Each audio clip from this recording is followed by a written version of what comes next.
बैगन की खेती से आप एक अच्छा मुनाफा कमा सकते हैं। ये एक लंबी अवधि की फसल होती है और मार्केट में इसकी मांग हमेशा बनी रहती है। तो हम आज की इस वीडियो में आप लोगों को बैगन की खेती के विषय में डिटेल जानकारी देने वाले हैं और आप यदि इस तरीके से अच्छा मैनेजमेंट करते हैं तो आप बैगन की खेती से एक अच्छा मुनाफा ज़रूर कमाएंगे। तो किसान भाइयों, हम आज की इस वीडियो में आप लोगों को बैगन की खेती के विषय में A to Z पूरी जानकारी देने वाले हैं। बैगन की खेती के लिए मिट्टी की बात करें तो ये दोमट मिट्टी, मटियार मिट्टी और काली मिट्टी और इसके साथ जो हल्की बलुई दोमट मिट्टी होती है, इसमें इसकी खेती अच्छे से हो सकती है।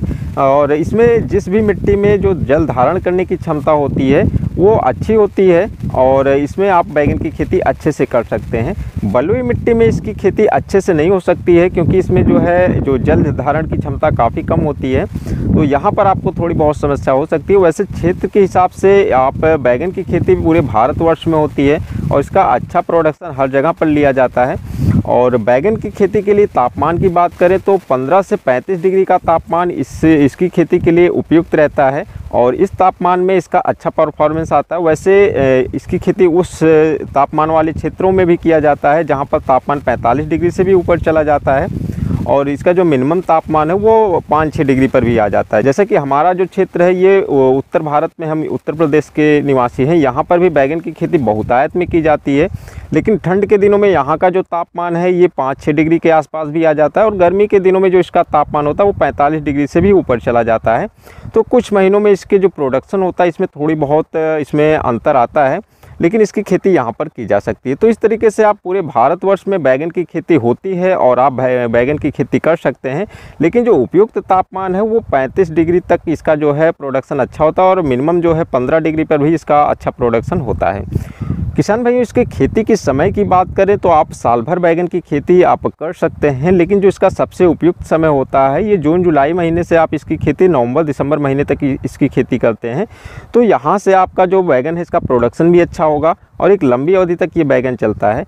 वैसे किसान भाई इसका जनवरी फरवरी महीने में भी प्लांटेशन करते हैं, लेकिन इस समय वाली जो प्लांटेशन होता है इसमें एक दिक्कत ये आती है कि मई जून महीने में तापमान काफ़ी अधिक बढ़ जाता है, 45 डिग्री से भी ऊपर चला जाता है। तो इस समय फलछेदक कीड़ों का बहुत ज़्यादा अटैक रहता है और फल बनने की जो है प्रक्रिया ये रुक जाती है क्योंकि अधिक तापमान की वजह से फूल जो है फल में कन्वर्ट नहीं हो पाते हैं, तो प्रोडक्शन काफ़ी कम हो जाता है।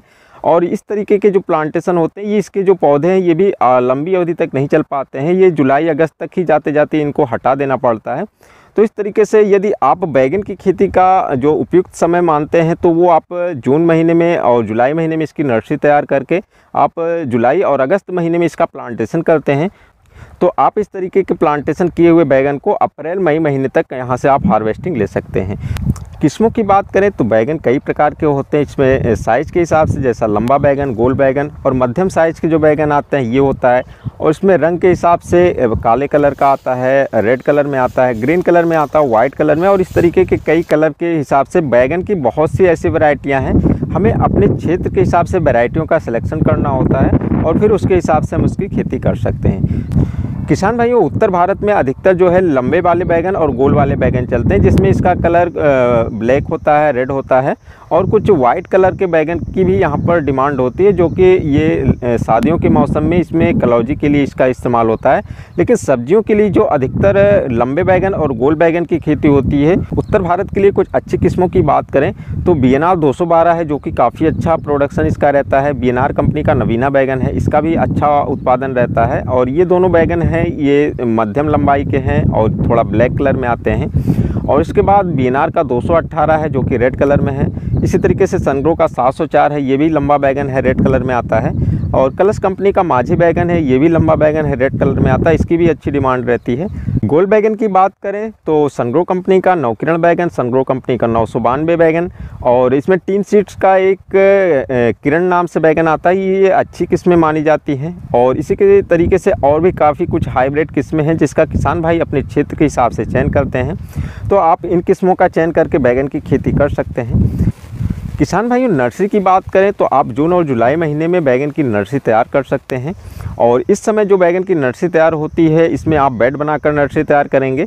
और इसमें आपको जो जिस विधि का प्रयोग करना है, इसमें आपको बेड बनाकर उसके ऊपर बैगन के सीड डाल देने हैं और उसके बाद फिर आपको उसमें भुरभुरी मिट्टी और कुछ गोबर की खाद को डालकर इस तरीके से नर्सरी तैयार करनी है।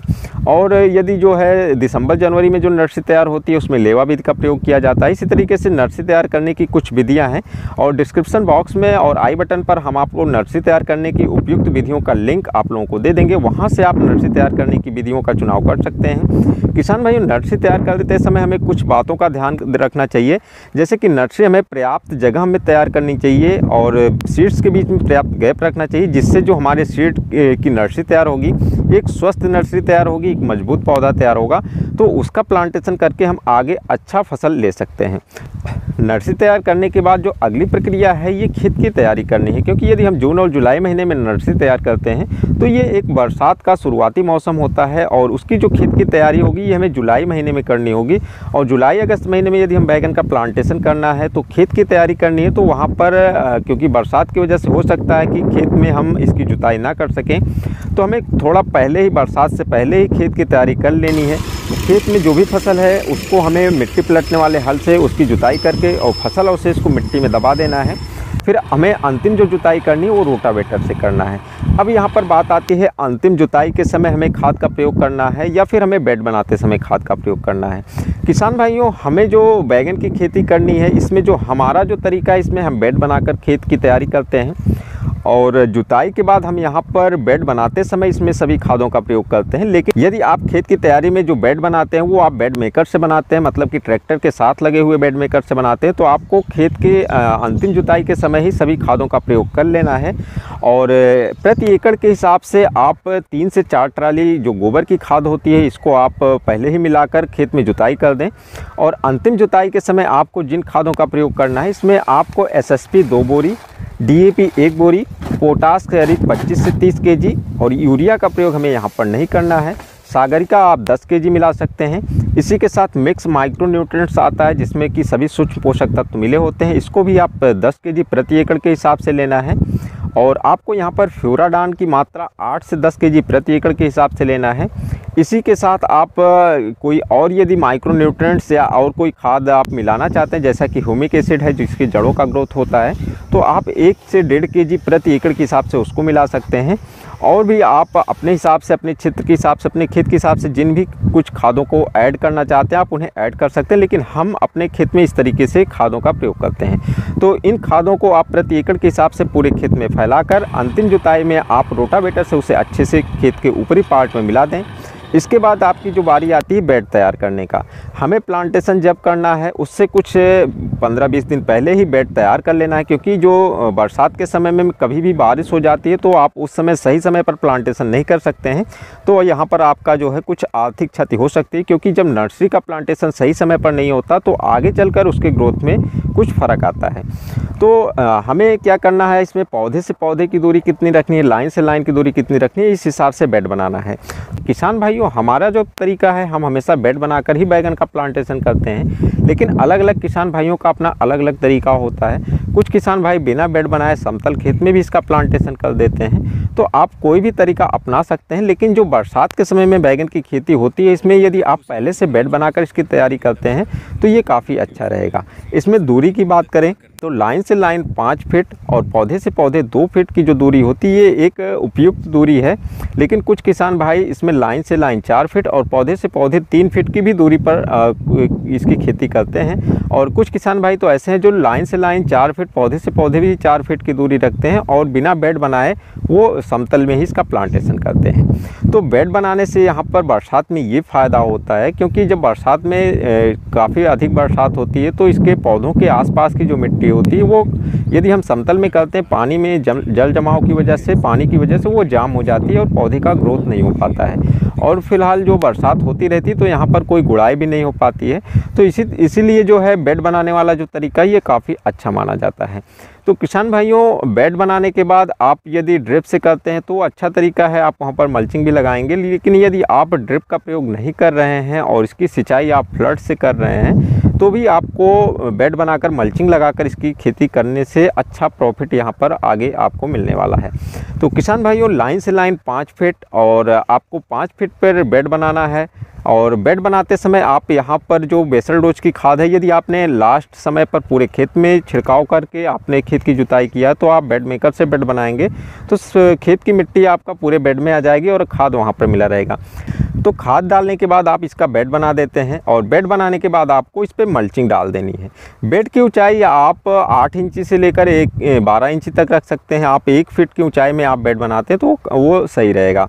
तो 5 फीट की दूरी पर बेड बनाने के बाद आपको पौधे से पौधे के बीच की जो दूरी रखनी है, जो आपको मल्चिंग में होल लेनी है, वो आप 2 फीट की दूरी पर आप यहाँ पर होल ले सकते हैं। आपने जो नर्सरी तैयार किया है, यदि आपने पर्याप्त दूरी पर नर्सरी तैयार किया है तो आपकी जो पौधे की नर्सरी वो काफ़ी मजबूत होगी। और इस तरीके से हमारा जो तरीका है, हम एक एक होल में एक एक पौधे का प्लांटेशन करते हैं। लेकिन काफ़ी ऐसे किसान भाई भी हैं जो एक एक जगह पर 2-2 पौधे की नर्सरी का प्लांटेशन करते हैं। लेकिन यदि आप यहाँ पर एक पौधे की नर्सरी तैयार करते हैं तो वहाँ पर हमें ये फ़ायदा होता है कि एक पौधा जो है उसे पर्याप्त गैप मिलता है और वो अच्छे तरीके से अपना विकास करता है। और जब हम इसकी 3G कटिंग करते हैं आगे चलकर, इसमें 15 दिन से 25 दिन के बाद हम इसमें 2 बार इसकी टिप को तोड़ते हैं तो एक ही पौधे से अलग अलग ब्रांचें निकलती हैं, पौधा मजबूत बनता है। और इस तरीके से ये जो है हमारा पौधा काफ़ी स्टेबल भी रहेगा। और एक ही पौधा जब अच्छे से मजबूत बनेगा तो आपको आगे इसका फ़ायदा नज़र आएगा। नर्सरी के प्लांटेशन के समय हमें इसके जड़ों का उपचार करना ज़रूरी हो जाता है, क्योंकि बरसात के समय जो हम प्लांटेशन करते हैं वहाँ पर बरसात होती है तो इसकी वजह से पौधों को मरने का जो चांस होता है वो अधिक होता है। तो इसके लिए हमें बाबास्टिन का प्रयोग करना है। 2 ग्राम प्रति लीटर के हिसाब से हमें बाबास्टिन लेना है।